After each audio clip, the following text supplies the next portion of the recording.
Hello guys, कैसे हो भी सब लोग? बढ़िया, very good very good very good. आज हम लोग चर्चा करने वाले हैं रिफ्लेक्शन ऑफ वेव्स। देन उसके बाद हम लोग सुपरपोजिशन ऑफ वेव्स की चर्चा करेंगे। मेरा नाम है गगनदीप सिंह, मैं आपका मास्टर। ये हम सबका बहुत ही प्यारा चैनल जिसका नाम है न्यूटन पाजी। तो जो सन्नाटे नए आए हैं, सब्सक्राइब का बटन दबाएं, घंटी बजाएं। चलो स्टार्ट करते हैं। Reflection of waves, reflection of waves.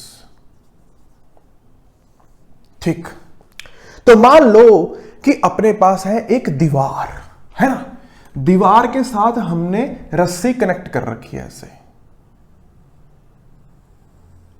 और एक पल्स हमने बना के भेज दी ऐसे, और वो जा रही है जा रही है जा रही है।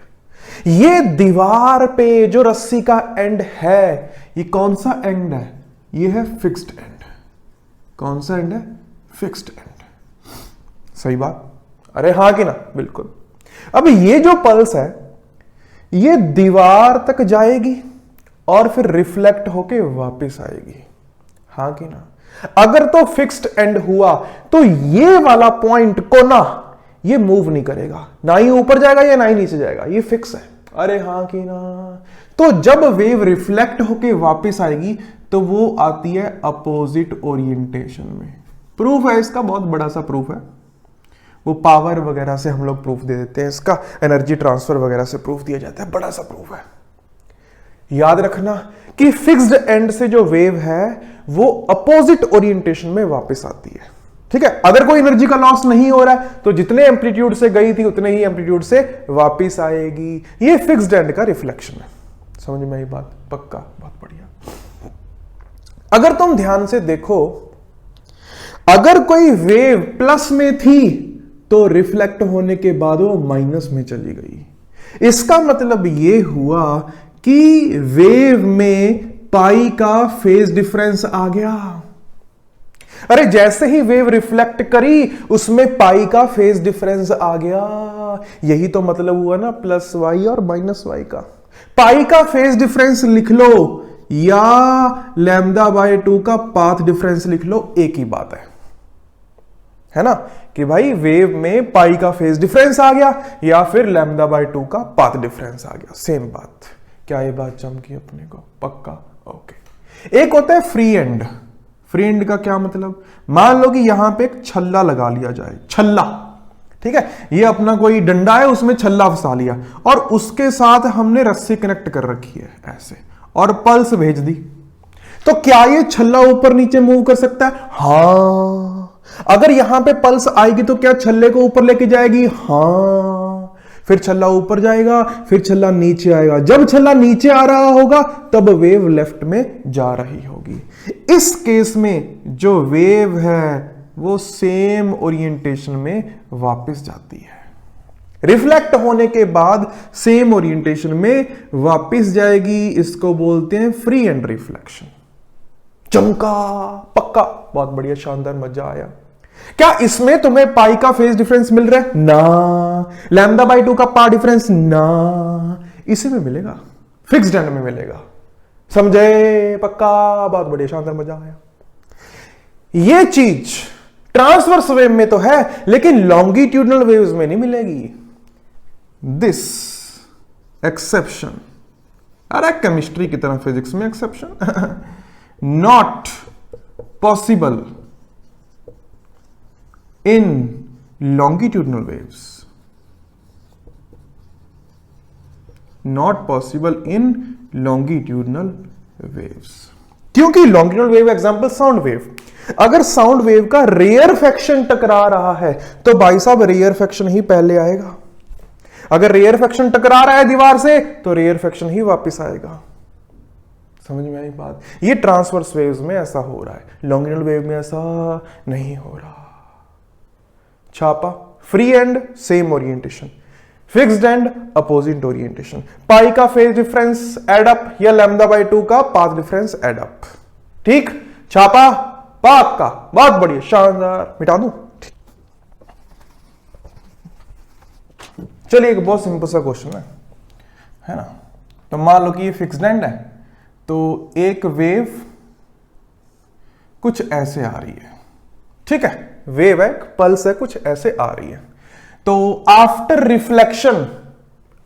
रिफ्लेक्शन क्या हो रहा होगा, कैसी पल्स जा रही होगी, ये तुमने बताना है। 4 ऑप्शन तुम्हारे सामने कंप्यूटर स्क्रीन पर, ये लो।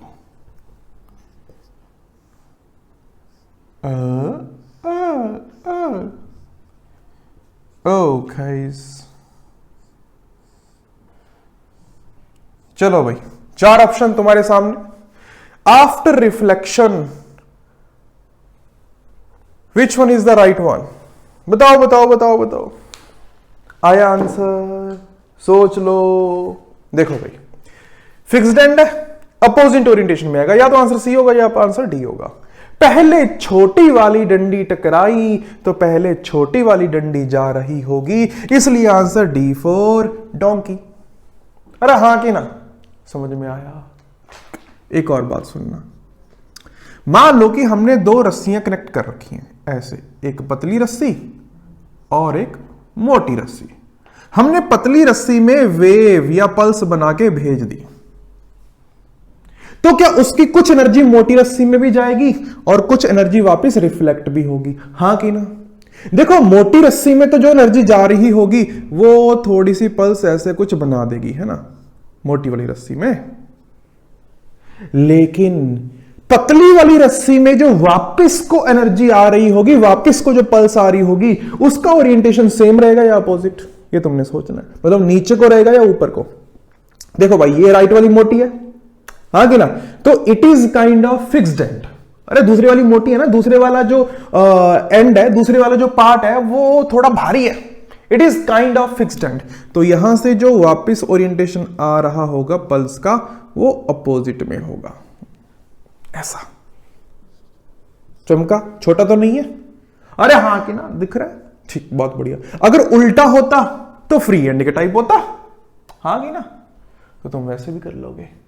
चमका? मिटा दूं? ओके। हेडिंग डालो, superposition of waves. Quite important. Important तो वैसे सभी कुछ है। Superposition of waves. सुपरपोजिशन का मतलब होता है मिलना, मिलन। मिलन को हम लोग सुपरपोजिशन कहते हैं। मान लो कि यहां पे एक हवा में पॉइंट है, एक वेव इधर से आई और इस पॉइंट को 3 सेंटीमीटर ऊपर लेके जाती है, ठीक? अच्छा, एक वेव इधर से आ रही है, वो इस पॉइंट को 2 सेंटीमीटर ऊपर लेके जाती है। तो जब दोनों वेव्स एक साथ आएंगी तो इस पॉइंट को 3 + 2 5 सेंटीमीटर ऊपर लेके जाएंगी। इसी का मतलब है सुपरपोजिशन, कि भाई साहब एक की वजह से जो डिस्प्लेसमेंट हुआ, दूसरी की वजह से जो डिस्प्लेसमेंट हुआ, दोनों डिस्प्लेसमेंट का जो सम होगा, एक्चुअल में तो वेक्टर सम होगा। कैसे बताएंगे? जो दोनों डिस्प्लेसमेंट का वेक्टर सम होगा वो नेट डिस्प्लेसमेंट आएगा। कैसे? मान लो कि इस पॉइंट को पहले वाली वेव 3 सेंटीमीटर ऊपर लेके जाए, दूसरी वाली वेव इसको 2 सेंटीमीटर नीचे लेके जाए, तो असलियत में जब दोनों एक साथ आएंगी तो कितना ऊपर जाएगा? वो 3 2, मतलब नेट 1 ऊपर जाएगा। समझ में आया? अरे पक्का? सोच लो। बढ़िया। तो क्या लिखे? सुपरपोजिशन ऑफ वेव्स की क्या डेफिनेशन क्या होगी? If a point is displaced by y1 with wave 1 and y2 with wave 2 independently. इसका क्या मतलब हुआ? इसका मतलब कि जब 1 वाली वेव आ रही है तो दूसरी वाली नहीं थी, जब दूसरी वाली आ रही है तो 1 वाली नहीं थी, independently. Then if both waves are coming together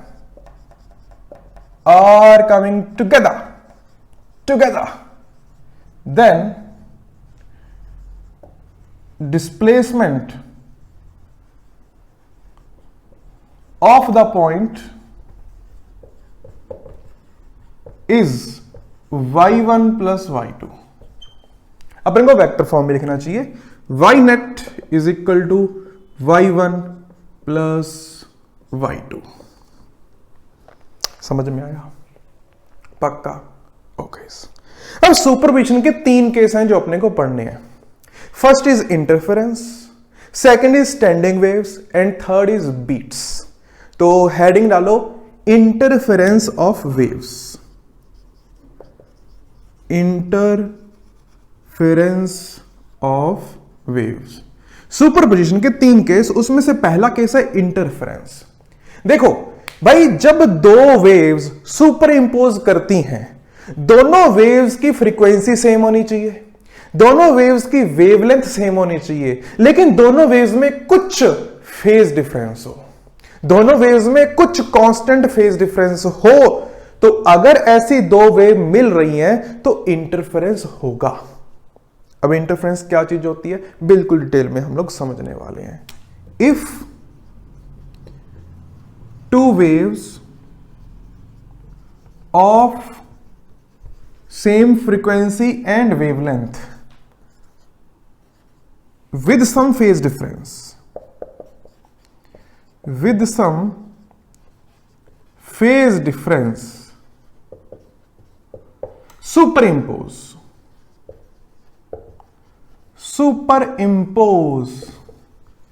then interference occurs, interference occurs। क्या है तुमने छापा?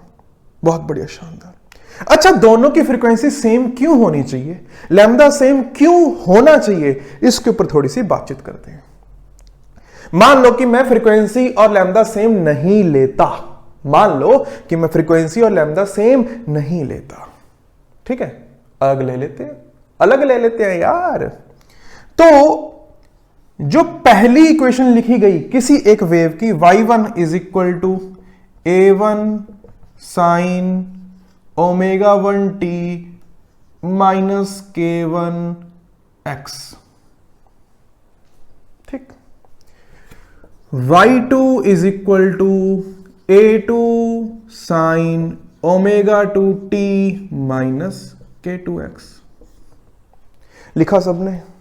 अरे हाँ ना बोलो, लिखा लिखा लिखा लिखा, ठीक। अभी ध्यान देना, मिटा दो ऊपर वाला, ओके। तो अभी मान लो कि यहां पे पहला सोर्स है वेव का, यहां पे दूसरा सोर्स है वेव का, हम लोग इस P पॉइंट पे चर्चा कर रहे हैं कि P पॉइंट पे इंटरफेरेंस हो रहा है या नहीं, इस पे चर्चा कर रहे हैं। तो पहले वाली वेव ने x1 डिस्टेंस चला, दूसरे वाली वेव ने मान लो x2 डिस्टेंस चला। तो पहले वाली वेव की जो इक्वेशन बनी वो बनी a1 sine omega 1t minus k1 x1। दूसरे वाली वेव की a2 sine omega 2t minus k2 x2, ठीक है। अगर मैं इनका फेज डिफरेंस देखूं डेल्टा फाई, अगर मैं फेज डिफरेंस देखूं तो वो मुझे मिलेगा omega 1 minus omega 2 into T plus k2 x2 minus k1 x1। यही मिला? अरे हाँ कि ना, यही मिला भाई साहब, यही मिला, यही मिला। ध्यान देना, क्या ये फेज डिफरेंस P पॉइंट पे टाइम के साथ चेंज हो रहा है? सोचो सोचो सोचो सोचो, क्या ये फेज डिफरेंस टाइम के साथ चेंज हो रहा है? हाँ हो रहा है भाई साहब। अगर ओमेगा 1 और ओमेगा 2 डिफरेंट है तो ये नॉन जीरो, अगर ये नॉन जीरो टाइम के साथ मल्टीप्लाई हुआ तो हर वक्त पे इसकी वैल्यू चेंज होने वाली है। अगर हर वक्त पे इसकी वैल्यू चेंज होगी तो फेज डिफरेंस भी चेंज होगा, फेज डिफरेंस भी चेंज होगा। अब फेज डिफरेंस के चेंज होने से दिक्कत यह है कि जो हमें इंटरफेरेंस का रिजल्ट मिलने वाला वो मिलेगा नहीं। वो अभी पढ़ेंगे हम लोग कि क्यों नहीं मिलने वाला, वो क्यों फेज डिफरेंस कांस्टेंट होना चाहिए ताकि इंटरफेरेंस अपने को शो हो। ये बताओ क्या टाइम के साथ फेज डिफरेंस चेंज होगा? होगा। हाँ कि ना? अच्छा, अगर मेरे को टाइम के साथ फेज डिफरेंस कांस्टेंट रखना है तो क्या करूं? इसको 0 कर दो। अगर इसको 0 कर दिया तो ω1 इज इक्वल टू ω2 हो गया, F1 is equal to F2 हो गया। वेलोसिटी दोनों की बराबर है, अगर फ्रीक्वेंसी बराबर होगी तो भाई साहब वेवलेंथ भी सेम होगी, अगर वेवलेंथ सेम होगी तो K2 और K1 भी सेम हो गया, तो जो अपना डेल्टा फाई आ गया वो आएगा K into delta x, way delta x is what? x2 minus x1। अरे हाँ कि ना? और K को क्या लिखते हैं हम लोग? 2 पाई बाय लैम्डा। तो delta phi is equal to 2 pi by lambda into delta x. कब आया ये? जब फ्रीक्वेंसी सेम हो, ताकि फेज डिफरेंस टाइम के साथ चेंज ना हो, फेज डिफरेंस रहे कांस्टेंट। क्या इतनी की बात चमकी अपने को? अब ये जो दो सोर्स हैं जिनका फ्रीक्वेंसी सेम है, इनको बोलते हैं कोहेरेंट सोर्सेस। क्या बोलते हैं? Coherent sources. कोहेरेंट सोर्सेस,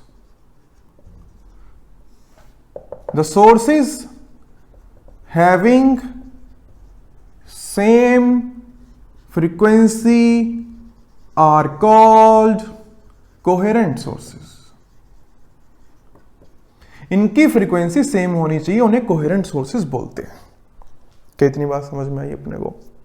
अब हम लोग इस मुद्दे पे चर्चा करते हैं कि भाई साहब, अगर मैं दो वेव्स जिनका कुछ फेज डिफरेंस है उनको सुपर इंपोज करवाऊं तो मुझे क्या मिलने वाला है, क्या रिजल्ट मुझे मिलने वाला है, उसके ऊपर चर्चा करते हैं। बोलो, ये मिटा दूं? यहां तक समझ में आया? मिटा दूं? ठीक।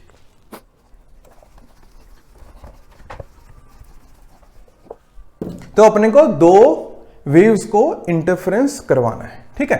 तो पहली वेव मान लो y1 is equal to a1 sine omega t minus k x1। दूसरी मान लो y2 is equal to a2 sine omega t minus k x2 plus five, कुछ ऐसा मान लो, ठीक है?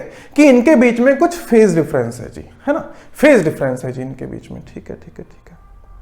तो हमने पढ़ा है, एसएचएम में भी कॉम्बिनेशन में पढ़ा था कि अगर दो वेव्स के बीच में कुछ फेज डिफरेंस है तो मैं उनको वेक्टर के तरीके से सॉल्व करके कुछ ए नेट निकाल सकता हूं। अरे हाँ कि ना? निकाला था हमने। वो ए नेट की वैल्यू क्या आई थी? वो ए नेट आया था under root of a1 square plus a2 square plus 2a1 a2 cos phi, where phi is the phase difference. क्या ये हमने निकाला था? अरे हाँ कि ना? ये हम लोगों ने कॉम्बिनेशन ऑफ एसएचएम में पढ़ा था। अब ध्यान से देखना, जिस भी पॉइंट की तुम चर्चा कर रहे हो, जहां पे भी हम लोग इंटरफेरेंस शो कर रहे हैं, वहां पे जो नेट एम्पलीट्यूड है वो तभी कांस्टेंट रहेगा अगर फाई कांस्टेंट रहेगा। अगर फाई चेंज हो रहा है विद वक्त तो भाई साहब तुम्हें ए नेट कांस्टेंट मिलने वाला नहीं है। अगर ए नेट कांस्टेंट नहीं मिलेगा तो दिक्कत क्या हो जाएगी? दिक्कत ये हो जाएगी कि जो इंटेंसिटी होती है साउंड की या लाइट की, है ना, इंटरफेरेंस दोनों वेव्स में शो होता है, साउंड वेव्स में भी शो होता है और लाइट वेव्स में भी शो होता है। जो इंटेंसिटी होती है वो directly proportional to amplitude square frequency square होता है। अगर हमने कोहेरेंट सोर्सेज मान लिए तो भाई साहब फ्रीक्वेंसी कांस्टेंट हो गई, तो intensity is directly proportional to amplitude square. हाँ कि ना? ध्यान दो इधर, मैं इसको A net square is equal to a1 square plus a2 square plus 2a1 a2 cos phi लिख सकता हूं, है ना? अगर मैं इसको इंटेंसिटी में चेंज करूं I net is equal to i1 plus i2 plus 2 under root i1 i2 cos phi. अब इंटरफेरेंस का मतलब यह होता है कि तुम्हें कहीं पर बहुत ज्यादा साउंड सुनाई दे रही है कि मान लो तुम्हारे पास दो कोहेरेंट सोर्सेज हैं, तुम यहां पे खड़े हो, तुम्हें बढ़िया मस्त आवाज सुनाई दे रही है, यहां पर खड़े तुम्हें कुछ भी नहीं सुनाई दे रहा। इसका मतलब इंटरफेरेंस है कि कहीं पर तुम्हें मैक्सिमम इंटेंसिटी, कहीं पर तुम्हें मिनिमम इंटेंसिटी, इस तरीके से कुछ कुछ कुछ कुछ तुम्हें मिल रहा है।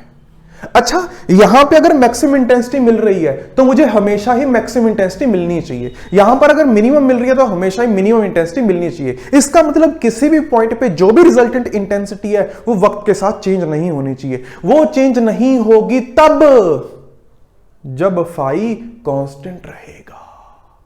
क्या इतनी बात अपने को चमकी? मतलब दो वेव्स के बीच में जो फेज डिफरेंस है वो विद टाइम कांस्टेंट रहना चाहिए। जीरो हो कोई दिक्कत नहीं, कांस्टेंट होना चाहिए, बस जितना भी हो कांस्टेंट होना चाहिए। अगर वो चेंज हुआ तो रिजल्टेंट इंटेंसिटी चेंज होगी। अगर रिजल्टेंट इंटेंसिटी चेंज होगी तो भाई साहब काहे का इंटरफेरेंस? यहां की अगर इंटेंसिटी चेंज हो रही तो काहे का इंटरफेरेंस? इंटरफेरेंस मतलब जहां पे एक इंटेंसिटी आ गई वो फिक्स रहनी चाहिए विद टाइम। कितनी बात चमकी अपने को? पक्कास, बहुत बढ़िया, शानदार, मजा आया। अब देखना, ये जो रिजल्टेंट इंटेंसिटी है ये कॉस फाई की वैल्यू चेंज होते होते चेंज होगी, है ना। एक वक्त ऐसा आएगा जब ये नेट इंटेंसिटी मैक्सिमम होगी और ऐसा भी वक्त आएगा जब ये मिनिमम होगी। अरे हां कि ना? जब इंटेंसिटी मैक्सिमम होती है वहां पे जो इंटरफेरेंस शो होता है उसको बोलते हैं कंस्ट्रक्टिव इंटरफेरेंस। क्या बोलते हैं? Constructive interference.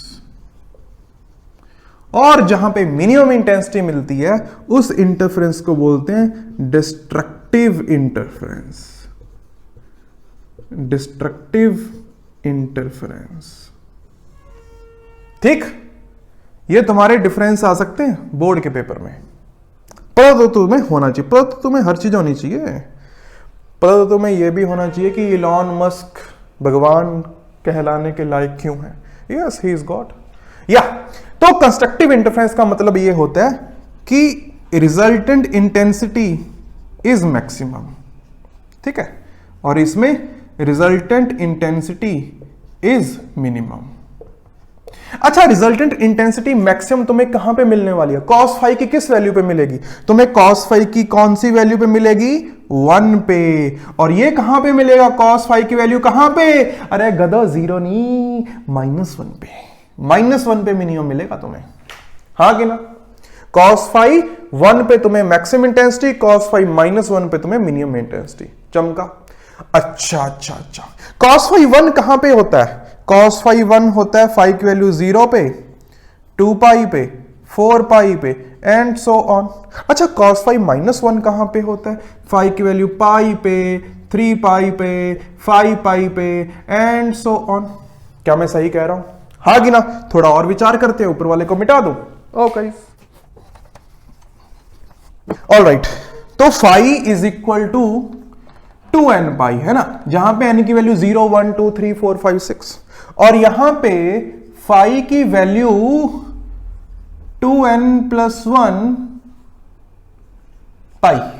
सही कह रहा हूं मैं? हाँ, सही कह रहा हूं, 2n + 1 पाई, है ना। यहां पे n की वैल्यू 0, 1, 2, 3 एंड सो ऑन। अच्छा, ये तो हमने पाथ डिफरेंस की चर्चा कर, सॉरी फेज डिफरेंस की चर्चा कर ली। अगर इसको पाथ डिफरेंस में डिनोट करना हो, देखो भाई, phase difference is equal to 2 pi by lambda into path difference. अगर मैं यहां पे पाथ डिफरेंस की चर्चा करूं डेल्टा एक्स, वो आएगा lambda into phi divide by 2 pi is equal to n lambda. अगर पाथ डिफरेंस n लैम्डा हुआ, यहां पे n हुआ 0, 1, 2, 3 एंड सो ऑन। अच्छा, माइनस में भी, है ना, -λ, -2 लैम्डा, -3 लैम्डा वगैरह वगैरह। यहां पे जो तो अपना पाथ डिफरेंस आएगा वो आएगा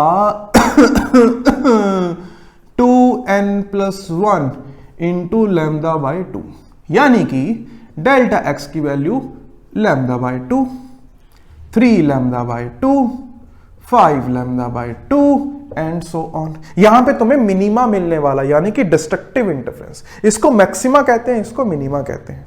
क्या इतनी बात समझ में आई? पक्का, बहुत बढ़िया। अच्छा, अपना आई नेट था क्या? I net is equal to I1 + I2 + 2 √ I1 I2 cos phi, है ना।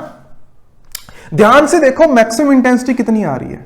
मैं cos फाई की वैल्यू 1 पुट करो तो ये आएगा √ I1 + √ I2 होल स्क्वायर। और ये मिनिमा तुम्हें मिलने वाला है √I1 minus √I2 whole square. सही बोल रहा हूं? अच्छा, अगर I1 और I2 बराबर हुए तो तुम्हें मैक्सिमम इंटेंसिटी कितने मिलने वाली है? 4I0। देख लो।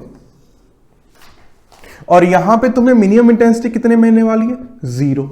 अगर I1 I2 बराबर हुए, इसका मतलब क्या हुआ कि तुमने 2 बल्ब जगाए तो रोशनी 4 बल्ब जितनी हो गई। हां, इसका मतलब यही हुआ। इसका मतलब यही हुआ कि कहीं पे अंधेरा और कहीं पे बहुत ज्यादा रोशनी। लेकिन ऐसा होता क्यों नहीं है? हम 2 बल्ब जगाते हैं, रोशनी तो दुगनी होती है, 4 गुना तो नहीं होती है, और कहीं पे अंधेरा भी नहीं होता है, क्योंकि 2 डिफरेंट बल्ब कोहेरेंट सोर्सेज नहीं हो सकते। अच्छा, सेम कंपनी के बल्ब, सेम पावर है, शक्ल भी सेम है, साइज भी सेम है, तो दोनों कोहेरेंट क्यों नहीं हो सकते? दोनों तो सेम है। क्या मेरा क्वेश्चन समझ रहे हो? 2 बिल्कुल सेम, बिल्कुल कंपनी वंपनी सब सेम, 2 सेम बल्ब भी कोहेरेंट सोर्सेस क्यों नहीं हो सकते? वो इसलिए क्योंकि भाई साहब बल्ब कैसे लाइट फेंक रहा है? फोटोन के रूप में। अच्छा, फोटोन कैसे लिबरेट हो रहे हैं? कुछ इलेक्ट्रॉन जंप कर रहे होंगे इधर उधर, उससे फोटोन रिलीज हो रहे हैं, इलेक्ट्रॉन, है ना, इलेक्ट्रॉन एक शेल से दूसरे शेल जा रहे होंगे, फोटोन रिलीज हो रहे होंगे, वही एनर्जी अपने को लाइट के फॉर्म में मिल रही है। अब ऐसा तो नहीं है ना कि जैसा जंप इलेक्ट्रॉन ने इधर मारा वैसा ही सेम जंप n = 3 से 1 इसमें भी मारा होगा। चलो मान लिया कि सेम जंप मारा। ऐसा तो नहीं है कि अगर यहां पे 1 सेकंड में मान लो करोड़ों अरबों जंप मार लिए इलेक्ट्रॉन ने, बहुत सारे फोटोन आए, है ना, अरबों जंप, बिल्कुल सिमिलर अरबों जंप इस बल्ब में भी मारे होंगे इलेक्ट्रॉन ने। ऐसा तो नहीं हो सकता ना, है ना, बिल्कुल सिमिलर कंडीशन तो पॉसिबल नहीं है। इलेक्ट्रॉन अगर इधर से इधर जंप कर रहा है तो हो सकता है ये वाला ऐसे जंप कर रहा हो। अरे समझ में आई मेरी बात? तो इसलिए दोनों सोर्सेस कोहेरेंट नहीं हो सकते। इसका मतलब जिंदगी में कोहेरेंट सोर्सेस अपने को मिलेंगे ही नहीं, बिल्कुल मिल सकते हैं। तो हम क्या करते हैं? हम एक ही बल्ब को 2 डिफरेंट पार्ट में डिवाइड कर लेते हैं ताकि दोनों कोहेरेंट मिले। ऐसे कैसे? बल्ब बीच में काट लेते हैं? नहीं।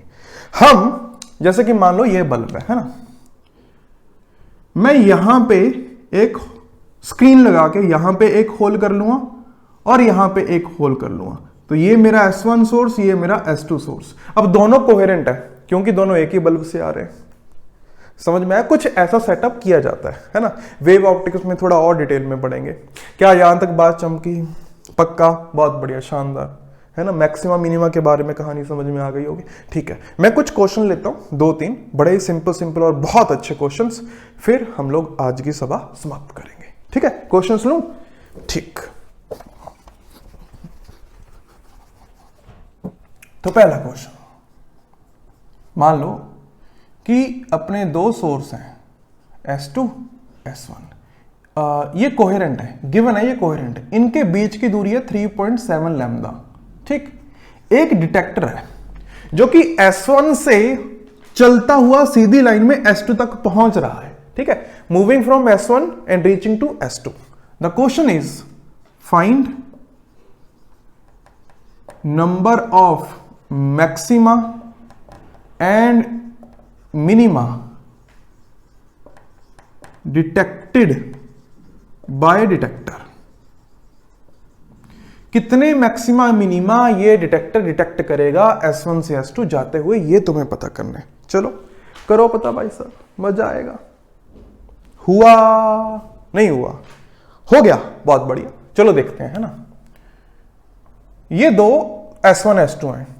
अच्छा, जब डिटेक्टर यहां पे है तो दोनों वेव्स के बीच में पाथ डिफरेंस कितना है? देखो, यहां वाली वेव 0 रास्ता ट्रेवल करके D तक पहुंच गई, यहां वाली वेव 3.7 लैम्डा रास्ता क्रॉस करके D तक पहुंच गई।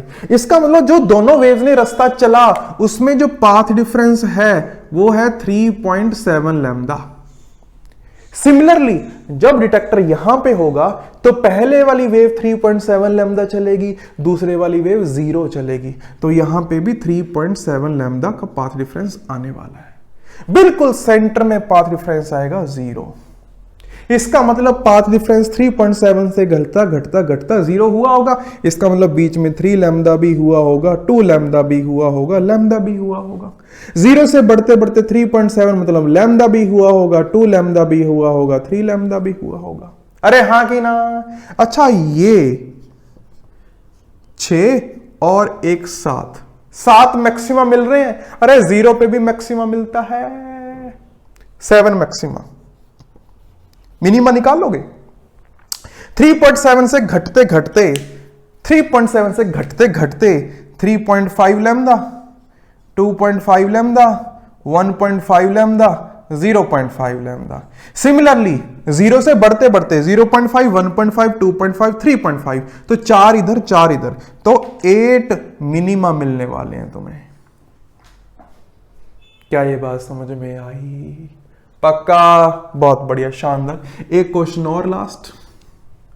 मान लो कि मेरे पास 2 कोहेरेंट सोर्सेस हैं, इनके बीच की दूरी है 2.4 लैम्डा और यहां पे है एक स्क्रीन, है ना? इनफाइनाइट स्क्रीन है, मतलब ऊपर तक भी इनफाइनाइट, नीचे तक भी इनफाइनाइट, ऐसे जा रही है।